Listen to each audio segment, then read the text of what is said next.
Hey everyone, I'm Chris with MMOHuts.com, and today we're going to be taking a look at some of our closed alpha footage of Hunt Showdown, a competitive PvP bounty hunting game from Crytek.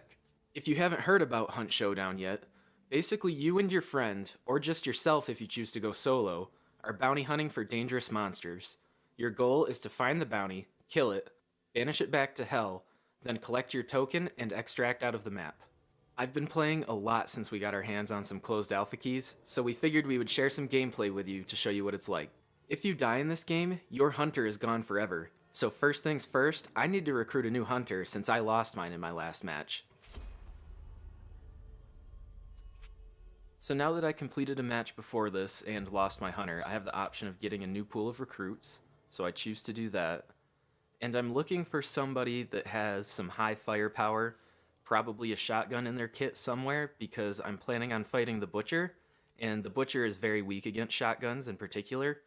Plus, I've found it a lot easier to aim with shotguns in this as opposed to the rifles.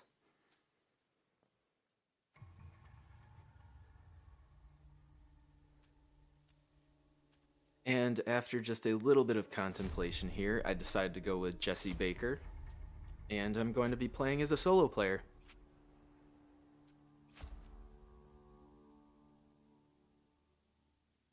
So just before other players join in, I like to tab out really quick and look at the map to see where I am and to see where the extraction points are located. Those extraction points can change every match. And once everybody's joined in, we are ready to go.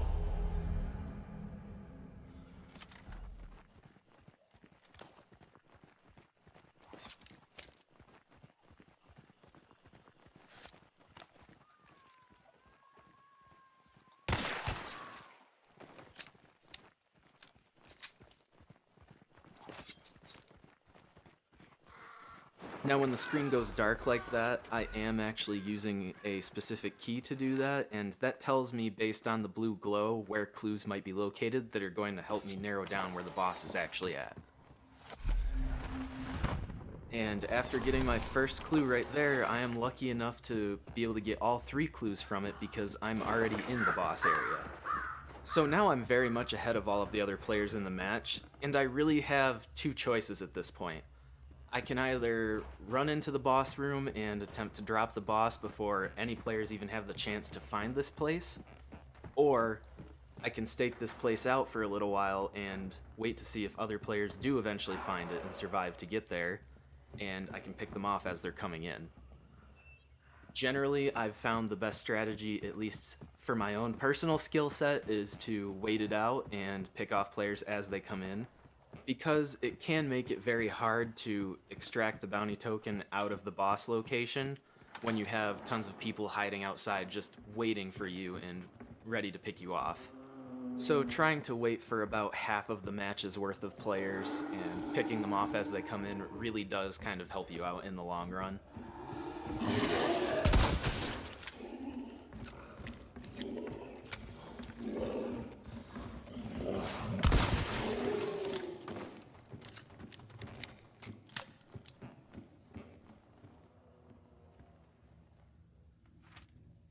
So right now I'm just kind of going through the boss location, getting a feel for all of the areas around it so I know where I can go to hide if I need to. I also really want to get into the boss location because that will give me the boss's health bar, and even if I'm not near the boss, I will know if somebody starts to attack it, so that's kind of another way you can let yourself know of other players' locations.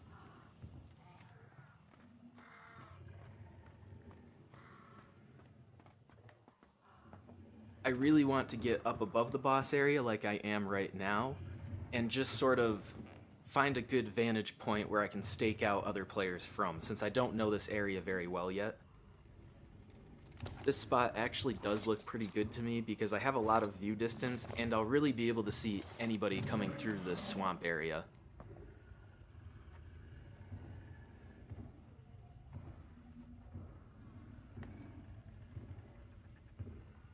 After just a little bit of waiting, I decide to go downstairs and start damaging the boss, just to get its health a little bit lower right now. I'm not really worried about other players dropping the boss without me knowing since I already have its health bar, And there tends to be this sort of dead zone between when players from one half of the map and the other half of the map get to the boss location. And I could really capitalize on that time frame by dropping the boss and starting the banishment process while I wait for more players to come in.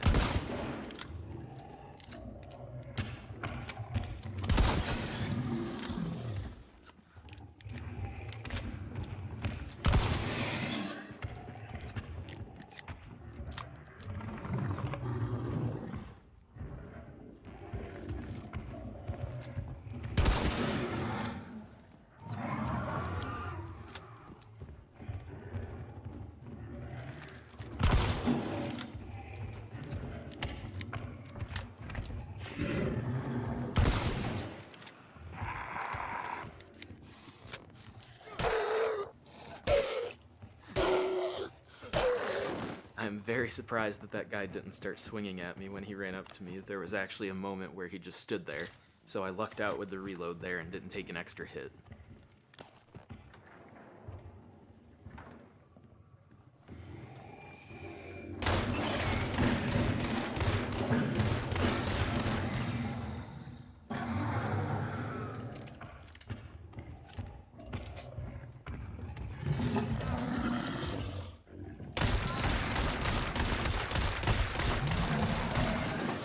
The bosses don't normally like to get too far out of their building that they're in, but this guy seemed to like to go just a little bit further than I would anticipate each time and get some hits in on me.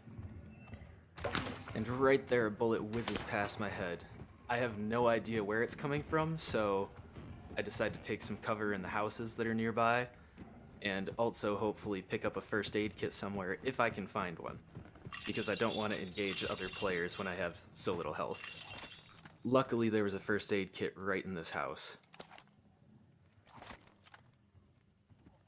And now the game begins.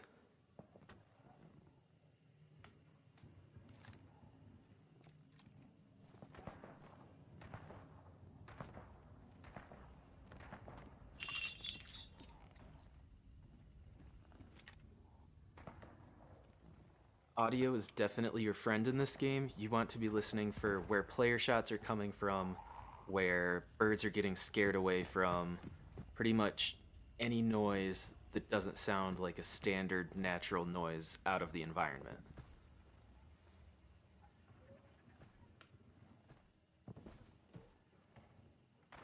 And right here I catch sight of a guy outside of this window.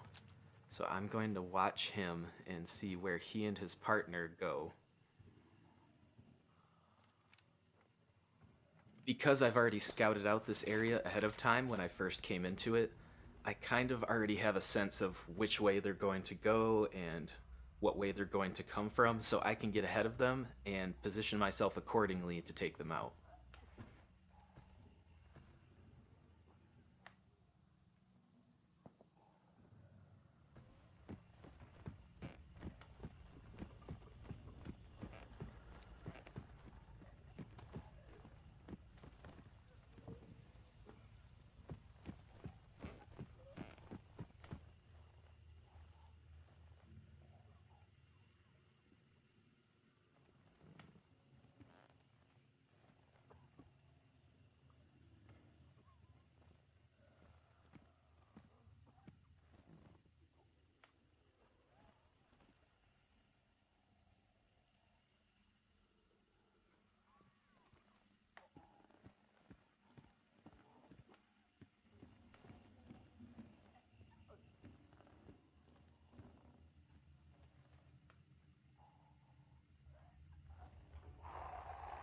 By the sounds of it, he ran into a zombie when he walked into that room, so I know I can sprint ahead just a little bit and he won't be able to hear my footsteps over the action happening.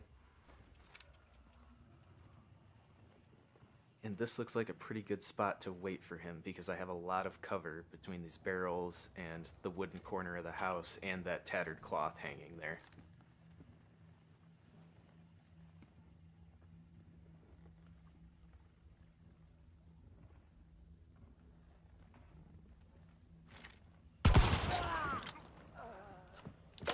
I get one, but I know his partner's still there, and I'm able to pick off the partner as well.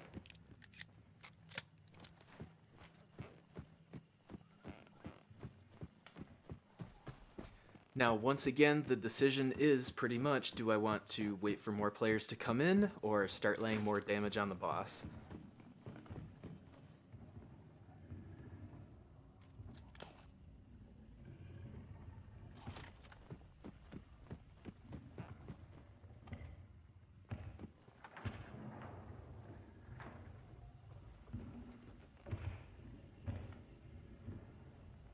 I decide to give the area one more quick scan before I go engage the boss again, and I see there's more players coming in yet again. So I have to bail out from the boss area, go hide in the houses here, and try to pick these players off.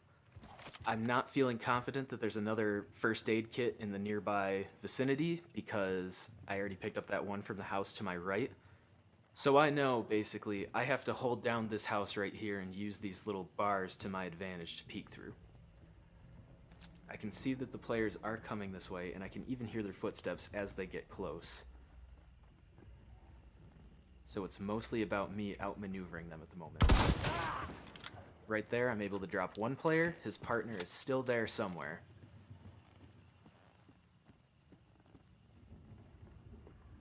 I don't quite kill him with one shotgun shot, so I have to go engage him with my pistol.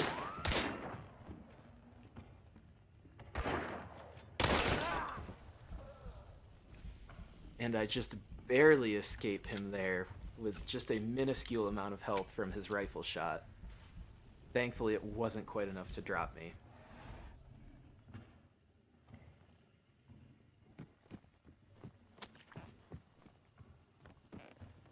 Once again, I'm on the hunt for another first aid kit. I want to get my health back up because there could be more players coming in still. Also, as you saw before, when the boss hits me, he takes down a large chunk of my health, so he could potentially kill me in one hit if I have one little slip-up. And I definitely don't want that to be what ends me after all of the effort I've put into this match.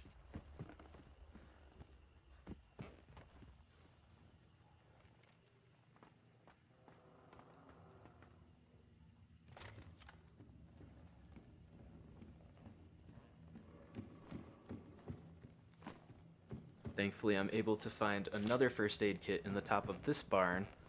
So now I can go back to the boss location and decide whether to engage it some more or wait for other players.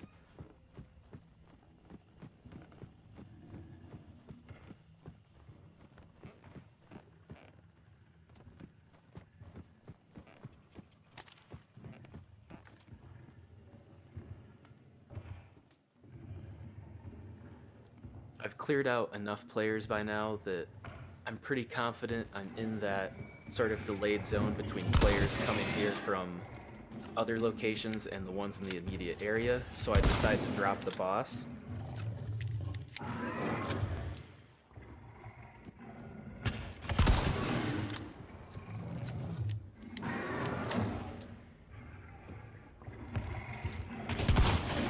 Unfortunately, the lamp explodes just as I turn the corner and catches me on fire. But that's not a big deal, I can stop the burning.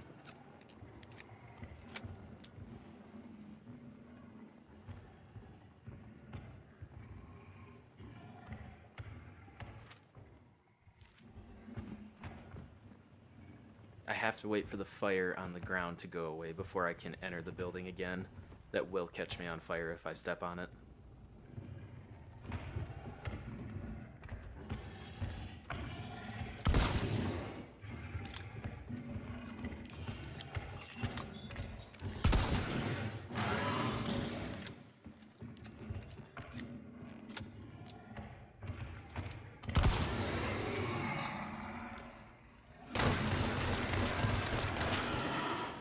Now that the boss is down, I can start banishing it and prepare to hold this place down, because once you start banishing a boss, it shows up on everybody's map where the location of the boss is, so other players will be on their way and ready to duke it out for some of these bounty tokens.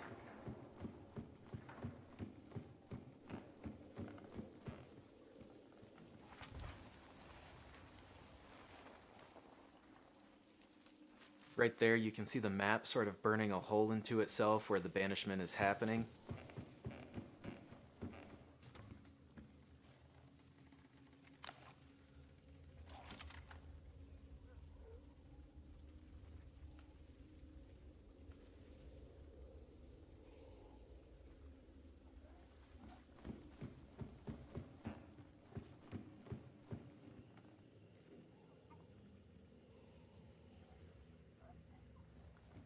I'm really just trying to stay as quiet and out of sight as possible, so I can try to determine where other players are going to be coming in from.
And unfortunately, somebody finds me. I do not know where they're at, but I know they had some sort of line of sight on the window.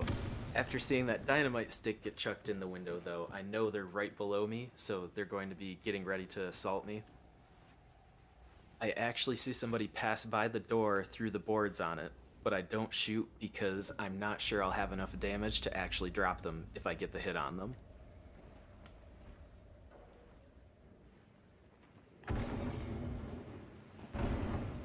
Now that I'm getting hit with Molotovs, I'm fairly certain that there's 2 people involved in this assault, not just the one that I saw go by the door, based on where those Molotovs came down.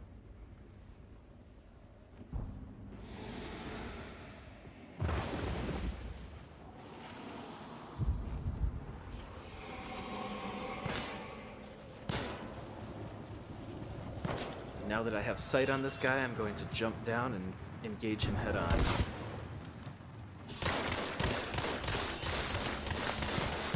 And right there's his partner that I figured was with him.